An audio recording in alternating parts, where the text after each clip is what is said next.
qui est frappant avec cette pièce, c'est la force de l'impact en fait, des évocations visuelles. À mon avis, c'est une pièce qui peut évoquer un grand monument d'architecture. C'est ce qui fait que cette pièce s'inscrit dans la tradition de la Hammerklavier, par exemple, de Beethoven, ou des grands monuments, des grandes pièces, de la sonate de Liszt, des grandes pièces, des grandes cathédrales, des monuments en fait, de la littérature pour piano. Elle s'inscrit complètement dans cette lignée parce qu'on a cette verticalité, en fait, cette colonne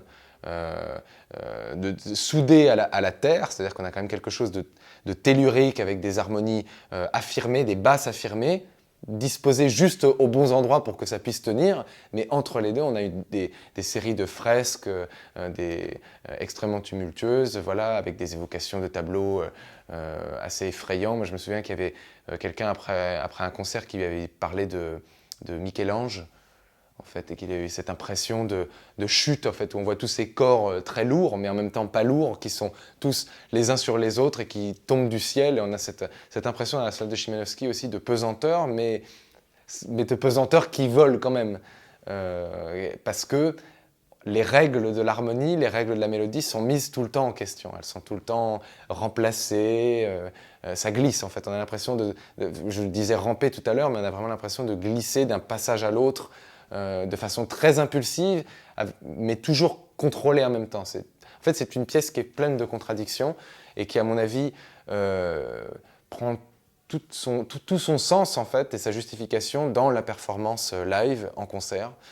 Il y a vraiment une progression, un grand crescendo, puisqu'on commence avec un premier mouvement très mystérieux, avec des triolets, avec des rythmes assez curieux, très peu de temps fort, et un deuxième mouvement, mais très passionné, et un deuxième mouvement qui, lui, au contraire, est beaucoup plus métrique, un allegretto très gracieux, où Chimanovski, on ne sait pas trop s'il se moque ou s'il rend hommage à une certaine tradition de la musique, puisque c'est un thème et variation, mais on a une gavotte, un menuet, une sarabande, mais arrangé à la façon de Chimanovski de l'époque. C'est-à-dire qu'on a des éléments classiques, mais empoisonnés avec des éléments de musique moderne. Alors ça, c'est absolument passionnant à étudier. Et la pièce, en fait, culmine. Il y a un grand final qui est une énorme fugue à 4 voix. Là aussi, complètement écrite dans le style moderne. On a les 12 sons qui sont présents dans le sujet, même si ce n'est pas une fugue dodécaphonique, en ce sens que voilà, ça ne respecte pas la règle de dodécaphonique de ne pas répéter les sons tout de suite. Donc certains des sons sont répétés, mais on a quand même les 12 sons qui sont présents. Et donc les sujets, ils procèdent à tous les développements de fugue qu'on peut avoir chez Beethoven et chez Bach avant, c'est-à-dire qu'il inverse le sujet, il l'élargit, il l'augmente. On a des strets à la fin, mais à chaque fois en y mettant sa propre patte. Et il est très très fort dans le style de la fugue. Dans la forme de la fugue, il est très très fort. Sa deuxième symphonie qui est exactement contemporaine de la deuxième sonate, il y a une très grande fugue à la fin aussi. Il a terminé ses 3 sonates pour piano par une fugue. En règle générale, à chaque fois, il aime terminer de cette manière.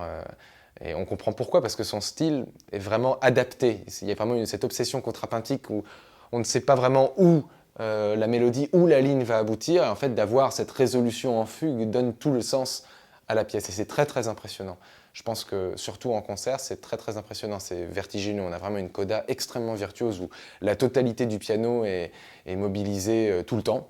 Pendant les 4 dernières pages, c'est vraiment très très très très frappant. Moi, je sais que quand je termine la pièce, c'est très difficile pour moi de faire un bis parce que j'ai plus de sensibilité. C'est comme, il y a beaucoup de notes répétées, d'accords et de choses comme ça. Donc à la fin, c'est tellement chaud que j'ai du mal à sentir le clavier précisément sous mes doigts. Donc, voilà. C'est une pièce, c'est vraiment un vrai défi. C'est un défi à apprendre et c'est un défi à exécuter et encore plus un défi à interpréter. Parce que moi, évidemment, ce qui m'intéresse, c'est pas seulement l'exécution.